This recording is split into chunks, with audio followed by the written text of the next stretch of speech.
나이 들면 원래 그렇지 뭐. 천안에 사는 75세 김영철 씨는 이 말 한마디가 자신의 인생을 완전히 바꿔놓았다고 후회하며 말합니다. 제가 66세가 되던 해 가을이었어요. 아침마다 아내가 두통을 호소했는데 그때 제가 뭐라고 했는지 아세요? 나이 들면 다들 그렇지. 환절기라 그러니 곧 괜찮아질 거야 라고요. 3년 뒤 아내는 뇌종양 말기 판정을 받았습니다. 초기에 발견했다면 충분히 치료할 수 있었다는 의사의 말이 지금도 문득문득 떠올라 괴롭습니다.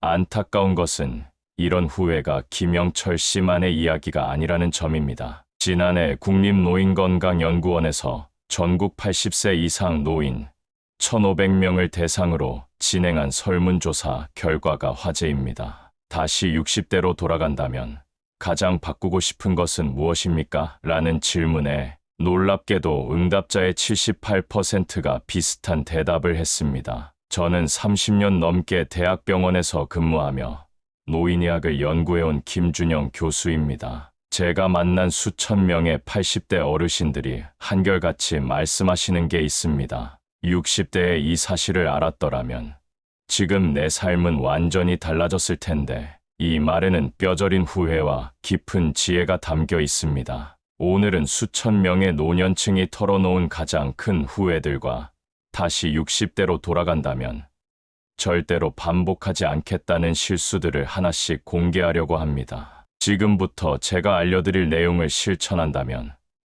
당신의 남은 인생이 180도 달라질 수 있는 소중한 기회가 될 것입니다. 지금 당장 구독 버튼과 좋아요 버튼을 눌러주세요. 혹시 주변에 60대 이상 가족이나 친구가 계신다면 바로 이 영상을 공유해 주세요. 이 정보가 그분의 인생을 완전히 바꿀 수도 있습니다. 춘천에 사는 79세 이상철 씨는 의사 앞에서 회환이 담긴 목소리로 이렇게 말했습니다. 만약 10년 전으로 돌아갈 수만 있다면 의사 선생님이 근육 운동을 권했을 때 귀담아 들었을 텐데 그때는 나이 든 사람이 무슨 근육이야 라고 생각했어요. 이상철 씨는 69세 때 담당 의사로부터 근감소증 위험이 있으니 저항운동을 시작하라는 권고를 받았습니다. 하지만 그는 이를 무시했고 지금은 혼자서 화장실도 가기 힘든 상황이 되었습니다. 의학계에서는 이것을 조용한 살인자라고 부릅니다. 증상이 나타날 때는 이미 늦었다는 뜻이죠. 한국노인의학회에서 발표한 최신 연구에 따르면 우리나라 65세 이상 노인의 82%가 근감소증 위험에 노출되어 있으며 더 심각한 건 대부분이 자신의 상태를 모른 채 살아간다는 점입니다. 2020년 서울 아산병원 재활의학과에서 중요한 실험 결과가 발표됐습니다. 60대 초반의 어르신 100명을 대상으로 10년간 추적 관찰한 결과인데요. 놀랍게도 간단한 근력 운동만으로 치매 위험이 85%나 줄었다고 합니다. 더 흥미로운 건 이 방법이 하루 5분이면 충분했다는 사실입니다. 지금부터 근감소증을 확인할 수 있는 간단한 자가진단법을 알려드리겠습니다. 지금 계신 자리에서 잠깐 종아리를 손가락으로 둘러보세요. 손가락이 쉽게 만나고 있나요? 그렇다면 당신은 이미 근감소증 위험 신호가 시작된 겁니다. 의학적으로 근감소증이 시작되면 매년 2%에서 3%씩 근육량이 감소합니다. 그런데 이는 단순한 근력만의 문제가 아닙니다. 연세대학교 세브란스병원 노년내과의 연구 결과는 더욱 충격적입니다. 근육량이 정상보다 20% 이상 줄어든 사람들의 경우 치매 위험이 3배나 높아졌다고 합니다. 근육은 단순히 몸을 움직이는 역할만 하는 게 아니었던 거죠. 그때 진작 알았더라면. 대구에 사는 76세 이영호 씨는 눈물을 글썽이며 말씀하셨습니다. 63세에 처음 무릎 통증이 느껴졌는데 그저 진통제만 먹었어요. 운동은 무릎 아픈 사람이 하는 게 아니라고 생각했거든요. 아내랑 아이들이 무릎 아픈 사람도 할 수 있는 운동이 있으니 해보라고 했지만 듣지 않았어요. 그런데 그게 최악의 선택이었습니다. 지금은 혼자 화장실 가는 것도 힘들어요. 하지만 희망적인 소식이 있습니다. 최근 대한노인의학회에서 발표한 연구에 따르면 60대부터 매일 10분씩 간단한 저항 운동만 해도 근감소증을 예방하고 치매 위험을 크게 줄일 수 있다고 합니다. 여기서 중요한 점은 무리한 운동이 아니라는 겁니다. 전주에 사는 83세 이정숙 씨는 67세부터 매일 아침마다 한발 들기, 제기차기 동작, 튼튼한 의자에서 일어났다 앉았다를 20번씩 3세트, 의자를 잡고 까치발 들기를 30초씩 3세트만 꾸준히 했더니 지금까지 독립적인 생활이 가능하다고 합니다. 근육은 단순히 몸을 움직이는 기관이 아닙니다. 우리 몸의 대사와 면역, 심지어 뇌 건강까지 관여하는 내분비 기관입니다. 경희대학교 스포츠의학과 최동호 교수의 말입니다. 나이가 들면 다 그렇지 뭐 유난 떨 것 없어 라고 말씀하고 계신가요? 대한노인의학회가 최근 5,000명의 70대를 대상으로 실시한 설문조사 결과에 따르면 무려 82%가 60대 초반에 조짐이 왔으나 사소하다고 무시했던 것들이 현재에 이르러 큰 고통이 되었다고 답했습니다. 특히 주목할 점은 이런 문제점들이 처음부터 심각하게 다가오지 않았다는 점입니다. 제주도에 사는 75세 박수자 씨의 사연은 더욱 안타깝습니다. 박수자 씨는 62세 때 처음으로 무릎 통증을 느꼈다고 합니다. 바쁘니까 나중에 가지라는 생각으로 미루고 미뤘던 정형외과 검진으로 인하여 지금은 매일 아침 5종류의 진통제를 먹어야 겨우 활동하는 고통을 받게 되었습니다. 그때 자식들 말을 듣고 병원에 한 달만 일찍 갔더라면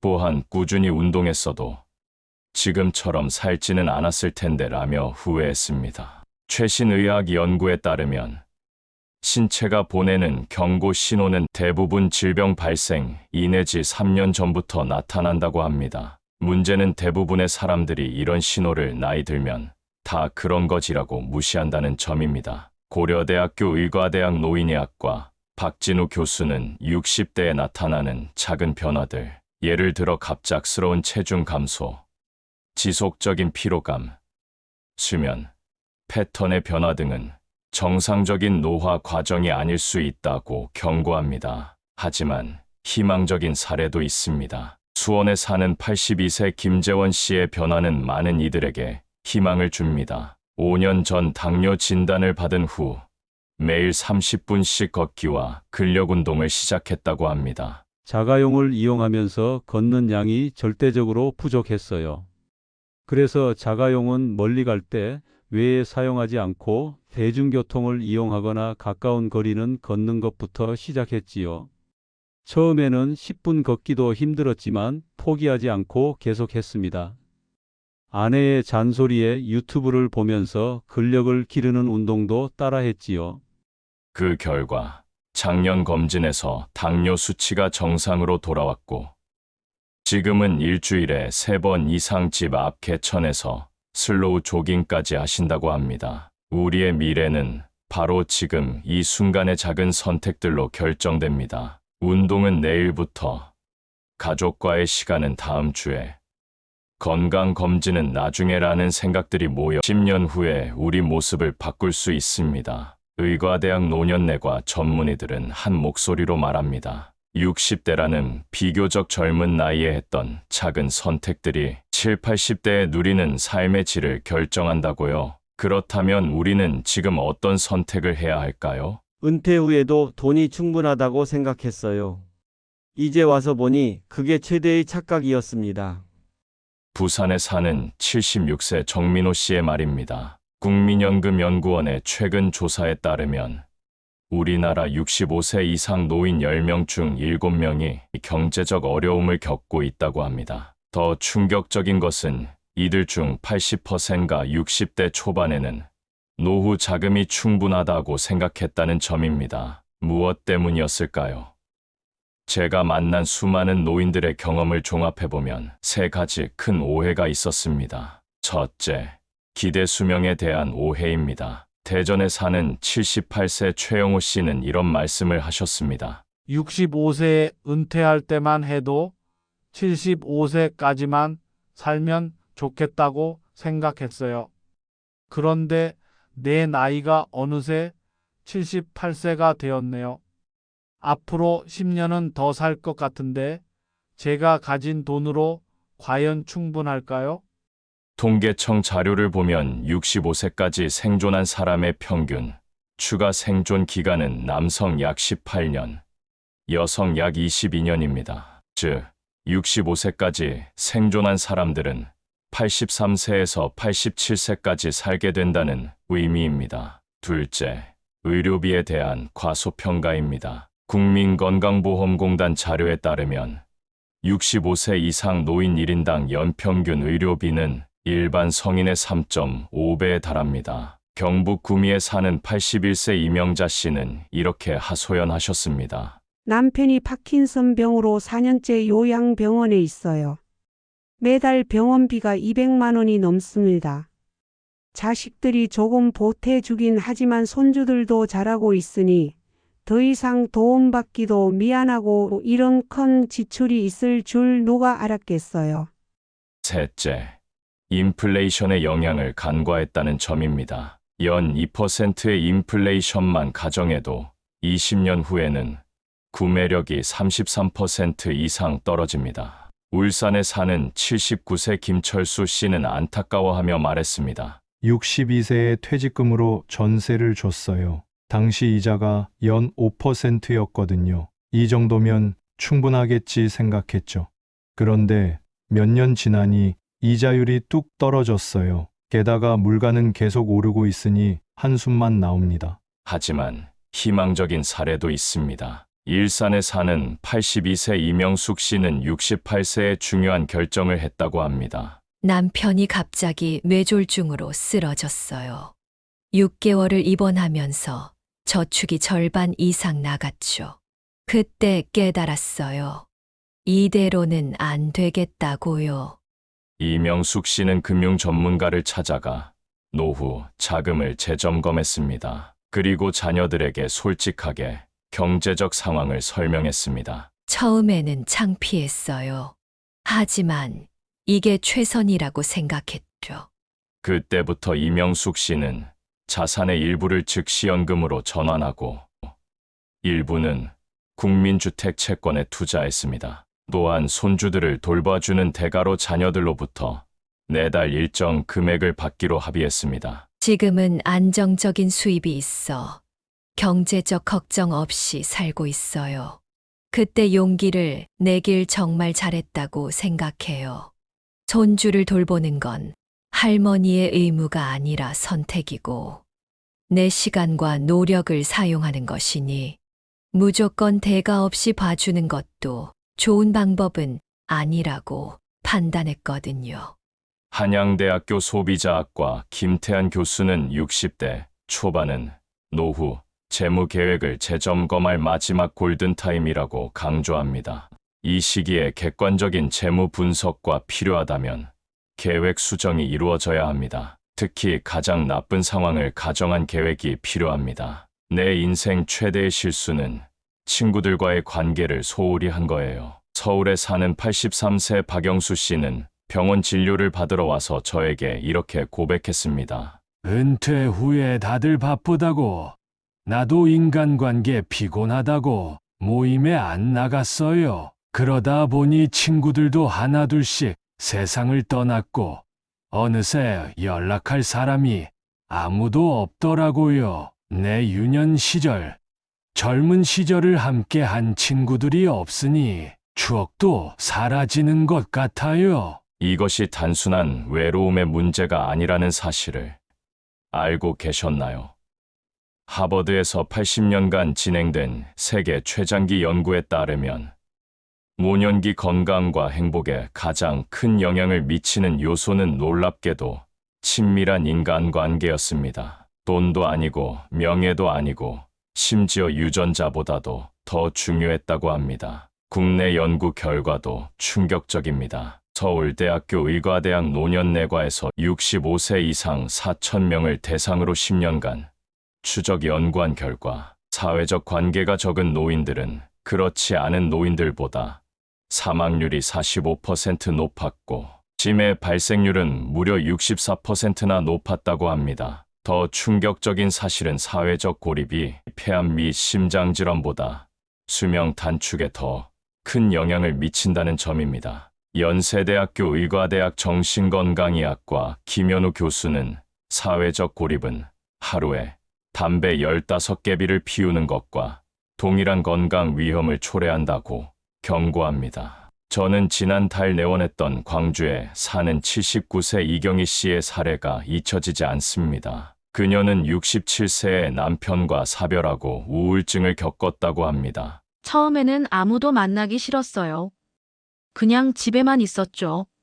그러던 어느 날 옛 직장 동료가 찾아와 합창단에 가입하자고 권유했다고 합니다. 처음에는 거절했어요. 나이도 많고 목소리도 안 좋은데 무슨 합창이냐고요. 하지만 그 친구가 계속 권해서 마지못해 따라갔죠. 그 선택이 그녀의 인생을 완전히 바꿔놓았습니다. 이제 그녀는 주 3회 합창 연습에 참여하고 연 2회 공연도 합니다. 의사 선생님이 제 뇌 나이가 실제 나이보다 10살 어리다고 하더라고요. 노래만 부르러 갔는데 인생을 얻었어요. 최근 발표된 2024 노인 실태 조사에 따르면 우리나라 65세 이상 노인 중 무려 37%가 일주일에 한 번도 가족 외 타인과 대화하지 않는다고 합니다. 더 충격적인 것은 이런 사회적 고립이 심각한 건강 문제로 이어진다는 점입니다. 건국대학교 의과대학 노인의학 전문가인 정진수 교수는 사회적 관계는 단순한 심리적 위안을 넘어 실질적인 뇌 건강과 인지 기능 유지에 필수적이라고 강조합니다. 다양한 사람들과의 대화는 뇌에 새로운 자극을 주고 이는 치매 예방에 탁월한 효과가 있습니다. 실제로 일본의 한 연구에서는 주 2회 이상 친구들과 만나는 노인들이 그렇지 않은 노인들보다 인지 기능, 저하 속도가 48% 지연되었다는 결과가 나왔습니다. 혼자서도 외로움을 극복하는 방법이 있습니다. 대전에 사는 85세 장미자 씨는 웃으며 말했습니다. 저는 매일 아침 일어나자마자 감사일기를 씁니다. 작은 것에도 감사하다고 적으면 마음이 따뜻해져요. 그리고 하루에 한 번은 꼭 누군가에게 전화를 겁니다. 짧아도 좋으니 사람 목소리를 듣는 게 중요하더라고요. 잔소리는 안 하고 안부만 전하지요. 부부 관계에서도 중요한 변화가 필요합니다. 서울에 사는 81세 장인석 할아버지는 회한이 담긴 목소리로 말했어요. 아내와 50년을 함께 살았지만 서로의 마음을 제대로 나눈 적이 없어요. 항상 생활과 자녀 이야기만 했죠. 이제 아내가 기억을 잃어가고 의사소통이 어려워지고 나니 그 많은 시간 동안 서로의 꿈, 두려움, 희망에 대해 한 번도 깊게 대화하지 않은 걸 후회하고 있습니다. 얼마 전 광주에 사는 82세 정미란 씨가 남편분 장례식을 치르고 말씀하셨어요. 남편이 세상을 떠나기 전 마지막 1년이 제 생애 가장 행복한 시간이었어요. 그때야 비로소 서로에게 솔직해졌거든요. 왜 그렇게 오랜 시간 동안 상대방이 먼저 말하기를 기다렸는지. 더 일찍 시작했더라면 얼마나 좋았을까요? 살아갈수록 인간관계가 쉽지 않지요. 건강한 인간관계를 유지하기 위한 구체적인 방법에는 무엇이 있을까요? 성균관대학교 심리학과 김영수 교수는 다음과 같이 조언합니다. 첫째, 나 메시지를 사용하세요. 당신은 항상 그래가 아니라 내가 이럴 때 속상해라고 표현하는 겁니다. 둘째, 매일 최소 20분은 깊은 대화의 시간을 가지세요. TV를 끄고 스마트폰을 치우고 서로의 눈을 바라보며 대화하는 겁니다. 셋째, 감사하는 마음을 구체적으로 표현하세요. 그냥 형식적인 고마워가 아니라 오늘 내 이야기를 진심으로 들어줘서 고마워처럼 말이죠. 울산에 사는 78세 이상호 씨는 작년부터 작은 변화를 시도했다고 합니다. 매주 일요일 저녁 아내와 마음 나누기라는 시간을 가져요. 서로 이번 주에 있었던 감정, 생각, 고마웠던 순간을 나눕니다. 처음엔 어색했지만 지금은 일주일 중 가장 기다려지는 시간이에요. 50대 아니 60대부터 이렇게 살았다면 얼마나 좋았을까 싶어요. 자녀와의 관계도 마찬가지입니다. 대전에 사는 80세 최영희 씨는 이렇게 말씀하셨습니다. 평생 자식들에게 공부해라, 돈 모아라는 말만 했지 너의 행복이 가장 중요해라는 말은 한 번도 안 했어요. 지금은 그게 가장 후회돼요. 다행히 작년부터 용기를 내서 말하기 시작했어요. 아들, 딸들이 처음엔 놀랐지만 이제는 우리 관계가 훨씬 가까워졌답니다. 이제 지금까지 말씀드린 전국 80대 어르신들의 가슴 아픈 후회들을 정리해 드리겠습니다. 첫째, 나이가 들면 다 그렇지 라면서 몸이 보내는 건강 이상 신호를 무시하지 마세요. 둘째, 근감소증을 당연하다고 생각하지 말고 근력 운동을 시작하세요. 셋째, 은퇴 후 재정 관리에 신중하세요. 평균 수명은 길어지고 물가는 계속 오르고 있습니다. 가족들, 특히 자녀들과 재정 상태에 대하여 이야기 나누는 것을 꺼리지 마세요. 넷째, 외로움을 건강하게 견디고 다른 사람들과 만나는 만남을 두려워하지 마세요. 노년에 가질 수 있는 취미활동이나 노인 일자리 등을 적극적으로 찾아보세요. 마지막으로 광주의 김철수 어르신이 들려주신 이야기를 다시 한번 전합니다. 평생 아내를 사랑했지만 단 한 번도 말로 표현하지 않았어요. 이제 와서 매일 말해도 치매로 인해 알아듣지 못합니다. 사랑한다는 말 미루지 마세요. 내일은 없을 수도 있으니까요. 서울대학교 노년학과 박정민 교수는 이렇게 조언합니다. 60대는 80대의 행복을 결정하는 중요한 시기입니다. 이 시기에 건강, 재정, 관계에 투자한 것들이 20년 후 큰 차이를 만듭니다. 하지만 너무 늦었다고 생각하지 마세요. 지금 당장 작은 변화부터 시작하는 것이 중요합니다. 진주에 사는 87세 김철수 씨의 말로 마무리하겠습니다. 저는 77세에 뇌졸중으로 쓰러졌다가 금방 발견되어 기적적으로 회복했어요. 그때 깨달았죠. 인생에서 중요한 건 돈도 명예도 아니더라고요. 그냥 매일 아침 눈을 떠서 사랑하는 사람들과 함께 할 수 있다는 것. 그 자체가 가장 큰 행복이에요. 여러분, 지금 당장 시작하세요. 내일은 없을 수도 있으니까요. 오늘 이 영상이 여러분의 삶에 작은 변화라도 가져왔길 바랍니다. 80세가 되어 후회하지 않도록 지금 이 순간부터 달라지면 됩니다. 영상이 도움이 되셨다면 구독과 좋아요 부탁드립니다. 여러분의 건강하고 행복한 노후를 응원합니다. 감사합니다. 다음에 더 좋은 영상으로 찾아뵙겠습니다.